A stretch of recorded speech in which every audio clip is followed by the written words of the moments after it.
Hey guys, your friend Spencer here. I'm doing some traveling today, but I want to tell you something really weird that I had something happen, if you call it a revelation or a eureka moment, but just something the Lord has shown me. You know, I've had my channel up for a while now. The past 12 months really have been where my channel has really picked up most of its traffic and such. I was reading a book on music and the history of music, and I didn't realize it when I started reading the book, but it just dawned on me as I was reading the book. The man who wrote this book's an occultist. He wasn't a historian. I thought he was just a music historian, but it turned out this man was an occultist. And he's putting all his occult views in this book, and I don't read the occult. I don't mess with that stuff. I leave it alone and just say, hey, whatever. I don't want to immerse my mind in that stuff, but I felt like the Lord was telling me it was okay, and so I started reading this stuff. And he started to explain how he had esoteric experiences and out-of-body experiences and that type of stuff to have an out-of-body experience, and he was able to go up to a higher plane, and that there was a great white spirit that communicated with him, and how that he learned how to do these practices from a clairvoyant girl in Germany. And it really was weird. I mean, I'm just thinking this is not what I was expecting. So he was talking about this, and the point was he was saying, you know, if you're going to understand the history of music, you have to understand the history of the occult, because the occult has had its hand in basically every world event that's ever happened since the beginning of time. And you know, I gotta admit that purposely there's a lot about the occult that I don't know. I don't dig into that stuff.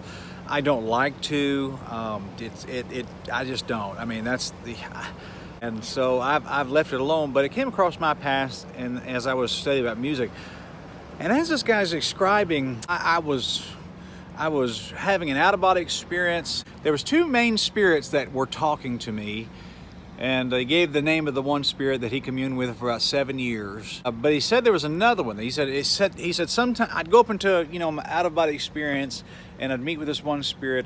But he said sometimes there were two of them, and I won't give you the name of the first one, but the second one he said the second one's name was Jesus. He said that Jesus that I met with was very interested in healing, and he says, I believe that to be the Christ of the Bible.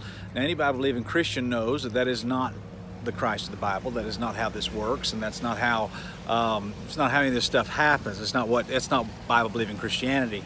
Jesus was the Son of God. He wasn't some esoteric spirit that you meet with and commune with in an out-of-body experience. That's just not what that is. But he said that Jesus was he's very interested in healings, and he's trying to teach me how to do the healings. And he said I didn't really have any interest in it, so I just left it alone. But he said that Jesus actually taught me that he could teach me how to do healings. And I thought to myself, that is unbelievable.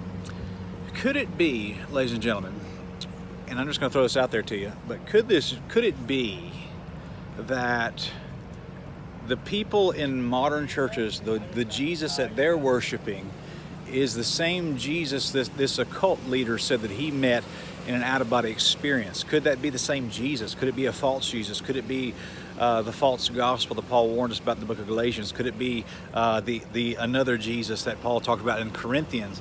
Could it be that? Could there be a false Jesus?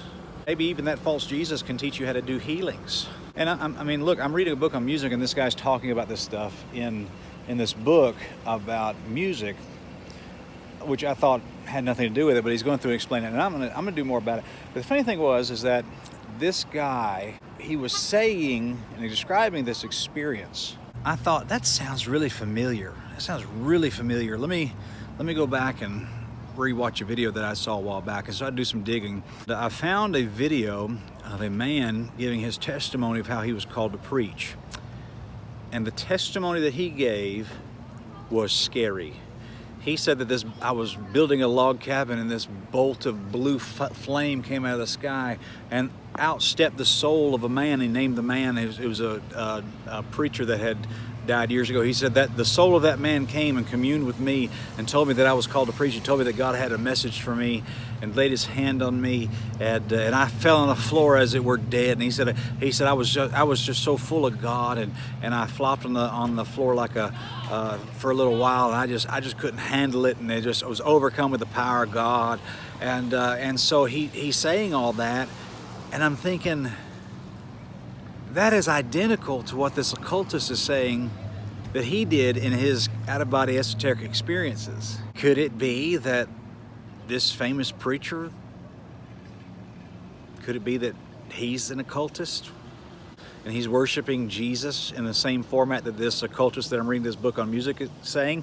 Could they be worshiping the same Jesus? Because here's the thing. Okay, why are these occultists, or like why are all these modern churches? Okay, why are these modern churches so attracted to darkness? Why are their churches so dark? Why are their churches look like a horror movie? So dark, got the lights off, and you can't even see their face. Why are they attracted to darkness? Why is it that what they believe has nothing to do with the Bible? Why is it that these another Jesus churches, maybe these occultic Jesus churches, why do they preach stuff that's not in the Bible? And why are they so obsessed with healings? And here's another thing. Why is it that this religion that they subscribe to, why is it that it doesn't have any power over sin in their own personal lives? Why are they all fornicators? Why are they all drinking? Why are they all still cussing? Why are they all getting, I mean, I think a couple of years ago, the National Association of Evangelical, the NAE president, he got caught being gay. Why is it that these people, the Jesus that they worship, has no power over sin in their own personal lives? It's a good question. It's just a good question. I'm just throwing this out there for now. I'm going to do some more digging and look at this. But could it be that the modern Christianity, all these contemporary stuff, could it be that they're not worshiping the same Jesus of the Bible? And could it be that maybe this is like a Kundalini type thing? By the way, Kundalini is the Eastern Hemisphere version of the occult. And by the way, when you're into yoga and stuff like that, you're doing occultic practices. I hope you know that. I hope that you're entering into a process for demon possession. That's what you're doing when you're doing all that stuff. So, but could it be that the modern churches today are serving and worshiping another Jesus that, and it maybe it's an occultic form of something that is calling itself Christ, but it's really not? Could it be that? These are just questions I'm throwing out there.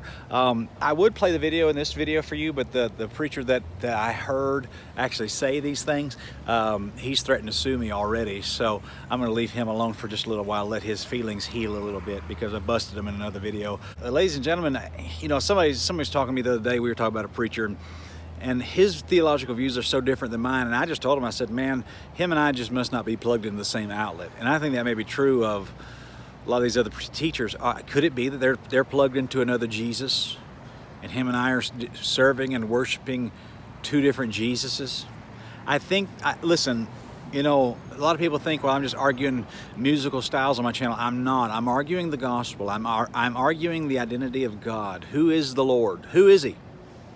Because you're saying you're communing with the Lord, and I'm saying I'm communing with the Lord, and you say you're getting something from the Lord, and I'm saying I'm getting something from the Lord, and it's coming out two different, I mean, we're diabolically opposite of each other. We're completely different each other. So logically, you have to think, is there a possibility that we're not serving the same Lord? We're not serving the same Jesus? Something to think about. Ladies and gentlemen, subscribe to our channel. We're going to explore a lot of this stuff and talk about this stuff here more and more in the future, and we're going to talk about that. So it's very interesting stuff, and I'll leave this video there alone at that. But I want to just tell you, Paul warned about false teachers, about false Christ, about false gospels, and so we got to be real careful. Well, guys, we love you. Subscribe to our channel, and we'll see you again after a while.